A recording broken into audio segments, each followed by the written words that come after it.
राधे राधे मित्रों, जय गौ माता।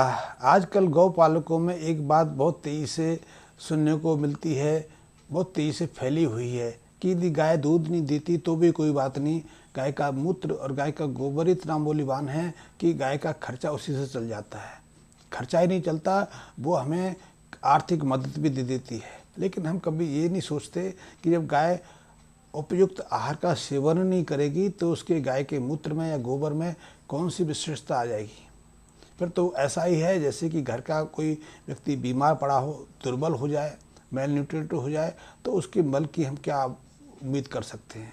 वो ऐसा दुर्बल, कमज़ोर, बीमार मरीज तो बदबूदार मल ही त्याग कर सकता है। वही स्थिति गाय के साथ में है। तो गाय को यदि पर्याप्त मात्रा में आहार नहीं दिया जाएगा, सही आहार नहीं दिया जाएगा, तो उसके मूत्र की और गोबर की गुणवत्ता भी धीरे धीरे समाप्त होती चली जाएगी। वो किसी काम का नहीं होगा, क्योंकि उसके अंदर वो सक्रिय एंजाइम्स, बैक्टीरियास और वो रसायन पर्याप्त मात्रा में होंगे नहीं। तो ऐसा गोबर और गौमूत्र भी अपनी मूल्यवान जो वैल्यू है वो गंवाता चला जाएगा।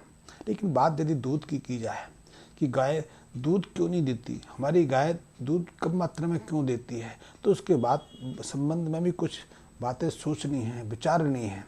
यदि इनको समझ लेंगे तो हमारे यहाँ भी फिर दूध की नदियाँ बहनी शुरू हो जाएंगी। पहली चीज़ तो गाय को पालने की शुरुआत तो गर्भावस्था से शुरू हो जाती है। जब गाय माता गर्भ धारण करती है तभी से उसके खाने पीने पर हमें पर्याप्त ध्यान देना चाहिए, क्योंकि यदि गर्भ में बच्चे का विकास सामान्य गति से होगा, हर तरह के पोषक तत्व उसको उपलब्ध होंगे, तभी तो वो उसका शरीर पूरी तरह से विकसित होगा, तभी तो उसके अंदर पूरी जो गुणवत्ता है पैदा हो पाएगी। तो पहले तो हमें गर्भावस्था में ही गाय के खान पान पर पर्याप्त ध्यान देना चाहिए। पुरानी परंपरा थी, गर्भावस्था में हम अपनी गौ माता को जौ का दलिया खिलाते थे। दलिया बनाने की ये प्रक्रिया है। अलसी का भी दलिया देते थे, खल भी देते थे, कॉटन सीड्स, बिनौले की भी देते थे, खल का प्रयोग कराते थे, कि अन्य चीज़ें भी करते थे। कभी कभी गौ माता को दूध का सेवन भी कराया जाता था। फिर जब बच्चा हो जाता है, बच्ची या बछड़ी पैदा हो जाती है, तो फिर गाय की सेवा तो की जाती है। गाय को भी अतिरिक्त मात्रा में आहार का सेवन तो कराया जाता है, लेकिन उसके साथ भी उस बछिया और बछड़े का भी पर्याप्त ध्यान रखा जाता है। जो गर्भवती गाय है उसको तो हम अतिरिक्त आहार देते हैं, लेकिन प्रसूता गाय की सेवा भी हमारा बहुत महत्वपूर्ण भार हो जाता है। तो गर्भवती गायों को विशिष्ट रूप से तेल या फिर घी का सेवन कराया जाता है, ताकि उसके शरीर की शुद्धि हो सके। कई तरह के ऐसी मसाले हैं, कई जड़ी बूटियाँ हैं जो भी उस अवधि में निश्चित रूप से देनी चाहिए, ताकि उसके शरीर का एक तो शुद्धिकरण हो जाए और उसके शरीर की जो सक्रिय होने वाली ग्रंथियाँ हैं वो समय पर सक्रिय हो जाएं। क्योंकि जब बच्चा पैदा हो जाता है तभी गाय के थनों में दूध की उत्पत्ति शुरू होती है। शुरू के कुछ दिन तो कम मात्रा में दूध होता है, लेकिन पहले दूध बहुत महत्वपूर्ण होते हैं। इनकी मात्रा अवश्य कम होती है, लेकिन उनकी जो न्यूट्रिशन वैल्यू है अति महत्वपूर्ण है, क्योंकि उसमें एक तो फैट की मात्रा है अन्य दिनों की तुलना में 2 से 2.5 गुना ज़्यादा रहती है। क्योंकि देखा गया है जो खीस होती है, इसको प्रसूति गाय का दूध कहते हैं, उसको खीस बोलते हैं या कोलेस्ट्रॉम बोलते हैं, वो बहुत महत्वपूर्ण है। उसमें फैट की मात्रा समान दूध की तुलना में 2.5 से 3 गुना तक ज़्यादा रहती है। कभी कभी तो 7.5% तक फैट देखा गया है। इसके अलावा जो उसकी प्रोटीन वैल्यू होती है उसकी भी बहुत महत्वता है। प्रोटीन की मात्रा भी बढ़ती है। इसके अलावा उसमें 12 तरह के एंटीबॉडीज़ देखे जाते हैं, और ये 12 तरह के एंटीबॉडीज़ अनेक तरह की बीमारी से बचाने के लिए, स्वयं माँ के लिए और स्वयं बच्चे के लिए बहुत महत्वपूर्ण है। कई तरह की बीमारी से बचाने में मदद करते हैं। इसके अलावा जो खीस होती है, जो नवप्रसूता गाय का दूध होता है, उसमें कई तरह के हार्मोन्स और ऐसे एंजाइम रहते हैं जो बच्चे की शारीरिक और मानसिक क्षमता के लिए बहुत महत्वपूर्ण है। उसमें ग्रोथ हार्मोन्स का लेवल है करीब 12 से 15% ज़्यादा रहता है।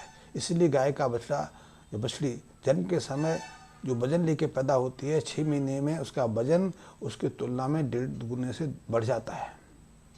हमारे बच्चों का वजन जन्म के समय 2 से 2.5 और 3 किलो तक रहता है। 5 किलो का होते होते उसके 1 साल का समय लग जाता है। उसके बाद शारीरिक विकास धीमी गति से होता है, लेकिन गाय के साथ में थोड़ा अलगता है, कुछ भिन्नता है।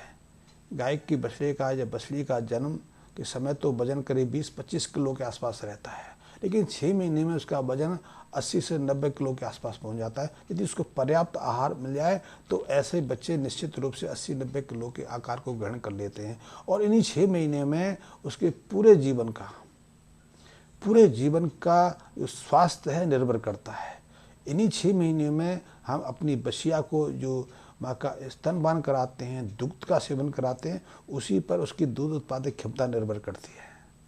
हम इन महीनों में यदि कम दूध ना दें, उसको भूखा रखें, तो उसके शारीरिक विकास नहीं होगा। फिर एक सांचा सा बन जाएगा, इसको कहते हैं एक खांचा सा खिंच जाएगा, एक कंकाल तो निर्मित हो जाएगा, लेकिन उसके अंदर वो क्षमता विकसित नहीं होगी। यदि उसको एक उत्तम गाय बनाना है, उसे उत्तम बछिया के रूप में परिवर्तित करना है, तो इन 6 महीनों में उसके दूध के साथ में जो अतिरिक्त आहार है सेवन कराने पर बहुत ध्यान देने की आवश्यकता है।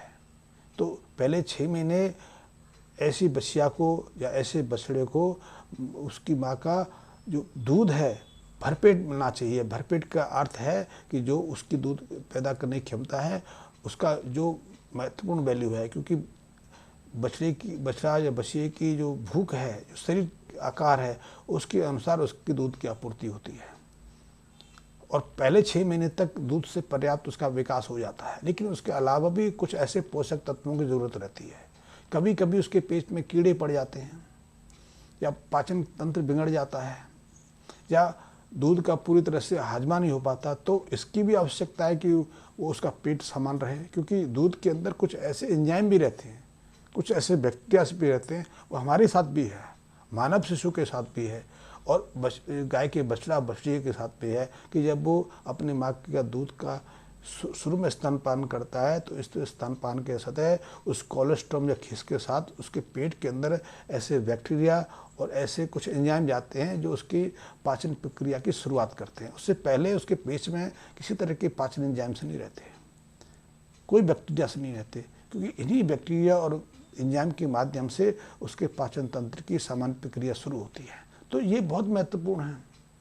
तो ऐसे में उसको पर्याप्त मात्रा में दूध मिलना आवश्यक है। यदि उस अवधि में उसको पर्याप्त मात्रा में दूध नहीं मिलता, तो उसका पाचन तंत्र भी डिस्टर्ब रहता है, सामान्य नहीं रह पाता। इसलिए आप उसके बाद जो मर्जी उसको खिलाओ, उसको पचेगा नहीं, या उसके शरीर में वो इस्तेमाल ही नहीं होगा।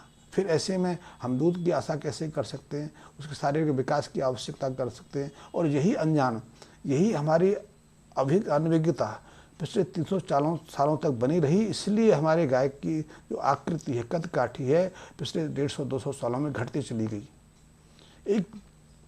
आज से करीब 1000 साल पहले एक मुस्लिम आक्रांता के साथ में एक मुस्लिम इतिहासकार आए थे, अलवर्नी, आपने नाम सुना होगा। उन्होंने अपने ग्रंथों में लिखा है कि भारतीय गाय बैलों का आकार हाथी के समान होता था। उन्होंने तुलना की है, हाथी जितने बड़े तो नहीं थे, लेकिन हम कभी कभी देखते हैं हमारे यहाँ कई मंदिरों में ऐसे नंदियों की प्रतिमा लगी हुई हैं, उनके आकार को देखकर हमें कुछ एहसास तो हो जाता है कि हमारे आज से कुछ वर्ष पहले तक, 500-700 साल पहले तक भारत में गायों की जो आकृति थी, कद काठी थी, आज की तुलना में दुगनी थी। या दुगनी थी तो दूध भी पर्याप्त मात्रा में देती होंगी, शारीरिक क्षमता कितनी रही होगी, नंदियों की क्षमता कितनी रही होगी। तो अब तक हमें जब तक वहाँ तक ले जाना है, तो उनके खान पीन पर, उनकी जो देखभाल है, उस पर हमें ध्यान करने की आवश्यकता है। तो 6 महीने तक दूध पर्याप्त मात्रा में, उसके साथ में आवश्यक कुछ और भी चीज़ें हैं। इसमें कभी कभी तेल हो सकता है, सरसों का तेल हो, कभी कभी दलिया हो सकता है, कुछ और जड़ी बूटियाँ हो सकती हैं। पाचन के लिए कई बार हम कई तरह के मसाले, कई तरह की जड़ी बूटियाँ भी देते हैं। इनकी जानकारी मैं फिर कभी किसी वीडियो में विस्तार पूर्वक दूंगा। और लेकिन 6 महीने के बाद जब उसका पाचन तंत्र सामान बन जाता है, तब उसको हरे चारे की आवश्यकता होती है, तभी उसके बाद ही वो हरे चारे को पचा पाता है। तो हरे चारे को जब पचाना शुरू कर दे, तो फिर हरे चारे की उसको उपलब्ध करानी चाहिए। ऐसे में भी उसको खल आदि देने जरूर आवश्यक है, ताकि उसका पाचन तंत्र सामान रहे, उसके पेट के अंदर ना गैस बने, ना कब्ज की स्थिति बने। क्योंकि कब्ज और गैस बनने से उसको कई तरह की पीड़ाएं रहती। कभी कभी तो गाय को, वयस्क गाय की हमने इसीलिए मृत्यु होती देखी गई है, उसके पेट में कब्ज हो गई, गैस बन गई और गैस बनने के कारण उसने दम तोड़ दिया। गैस बनने से उसके फेफड़ों पर दबाव पड़ता है, सांस लेने में मुश्किल आती है और गला इससे घुटसा जाता है, तो कुछ घंटे में उसकी मृत्यु हो जाती है। कई बार ऐसे अफारा जैसी स्थिति में देखने में आया। तो जो गाय का बछड़ा है या बछड़ी है, उसके स्वास्थ्य को 6 महीने तक तो पर्याप्त ध्यान देने की आवश्यकता है, उसके अलावा भी उसको आवश्यकता है। और ऐसे में हरा चारे के साथ में खला देना और उसके अलावा उसके शरीर को बनाना है, तो जो आवश्यक पोषक तत्व हैं उनकी आपूर्ति बहुत आवश्यक है। वैसे ज़्यादातर देखा गया है कि यदि उसको पर्याप्त मात्रा में हरा चारा, हर तरह का हरा चारा मिलता रहे, तो उन्हीं के माध्यम से वो हर पोषक तत्व की आपूर्ति कर लेता है। उसको किसी अतिरिक्त चीज़ की आवश्यकता नहीं होती, जैसे कि जंगलों में देखने में आता है। जंगली जानवर हैं, उन्हें कोई अतिरिक्त आहार की आवश्यकता नहीं पड़ती, उनका जो मूल आहार है उसी से वो हर कुछ प्राप्त कर लेते हैं। तो वही स्थिति हम अपने गाय के ऊपर भी लागू करते हैं, लेकिन गाय को भरपूर मात्रा में पोषक तत्व मिलने चाहिए। और ऐसे पोषक तत्व में पुराने समय में तो बाजरे का प्रयोग होता था, ज्वार का प्रयोग, जौ के अंदर बहुत अद्भुत गुणवत्ता है, तो इनका प्रयोग भी हम यदि बछड़ा तैयार कर रहे हैं तो बछड़े को तो पर्याप्त मात्रा में दूध के साथ में जौ का प्रयोग भी करना चाहिए, क्योंकि जौ के अंदर बहुत सारे ऐसे एंजाइम्स और रसायन और हार्मोन्स रहते हैं जो ग्रोथ को बढ़ाते हैं, उसकी जो पौष्टिकता है उसमें वृद्धि करते हैं। तो ऐसी बहुत सारी चीज़ें हैं, इन्हें फिर कभी चर्चा करेंगे। तो महत्वपूर्ण है कि गाय का यदि हमें उत्पादकता बढ़ानी है तो बछिया को अच्छे से पालने पोसने की बहुत ज़रूर आवश्यकता है।